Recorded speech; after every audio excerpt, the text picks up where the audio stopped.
Good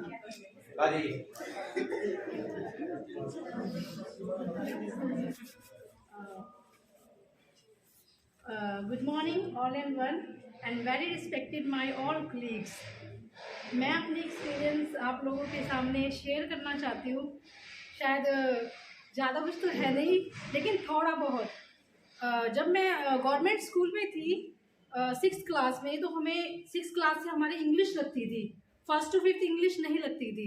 तो 6th class में हमें एक सर पढ़ाते थे, और जो उनका पढ़ाने का जो तरीका था, मेरे को पर्टिकुलर नाम भी याद है, श्री नफे सिंह सर। तो मैं डिस्ट्रिक्ट जींद से बिलोंग करती हूँ। तो वो 6 to 8 पढ़ाते थे। जो उनको जेंडर, नाउन और जितने भी मतलब कि पार्ट ऑफ स्पीच सिखाने का जो उनका तरीका था ना, वो बहुत ही मुझे बेहतरीन लगता था। सिखाते वो अपनी हरियाणवी भाषा में ही थे। जैसे हम जेंडर को जैसे हम नंबर सिखाते हैं बच्चों को कि इसके पीछे एस या ई एस लगेगा, या ये CH है या SS है या O है, तो हम ES लगाएंगे इसको प्लूरल बनाने के लिए। तो वो क्या करते थे, वो अपने देसी तरीके से जो घर का एग्जाम्पल है, जो हमारे घर में जैसे ताऊ है, काका है, छोटे बच्चे हैं, उनके एग्जाम्पल्स लेके वो हमें नंबर सिखाते थे।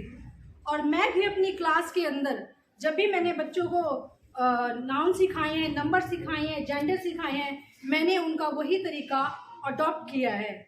और उससे काफ़ी मतलब कि बच्चों को सीखने में मदद मिली है। क्योंकि बच्चे हमारे जो जितने भी आते हैं वो ग्रामीण परिवेश से आते हैं, रूरल एरिया से आते हैं। तो उनके अंदर जैसे माँ बाप हैं, तो वो भी बेचारे मजदूरी होते हैं, काम करते हैं, तो उनके पास भी इतना समय नहीं होता कि वो बच्चों को उस तरीके का टाइम दे पाएँ, टाइम मैनेजमेंट कर पाएँ। लेकिन क्या है कि जितना भी हम स्कूल में टाइम दें बच्चों को, उनकी भाषा के साथ साथ जो अपनी खुद की लैंग्वेज, जो हमें इंग्लिश हम कहते हैं, उसके साथ हमें सिखाना, हम उनको सिखाएं, तो ये चीज़ काफ़ी बेहतर रहेगी उनके परिवेश के अकॉर्डिंग। ना कि हमारी जो नॉलेज है, हमारा जो मतलब कि मेंटल स्टेट है, उसके अकॉर्डिंग हमें उनकी मेंटल स्टेट के अकॉर्डिंग ही पढ़ाना पड़ेगा। जो उनका परिवेश है उसको हमें, उनकी साइकी को हमें बिल्कुल समझना पड़ेगा। और वही चीज़ मैं अपनी क्लास के अंदर अप्लाई करती हूँ। होप है कि आप सभी टीचर्स हैं और आप शायद मेरे से भी बहुत ज़्यादा सीनियर्स हैं, तो आप सभी अप्लाई करते होंगे। Thank you all.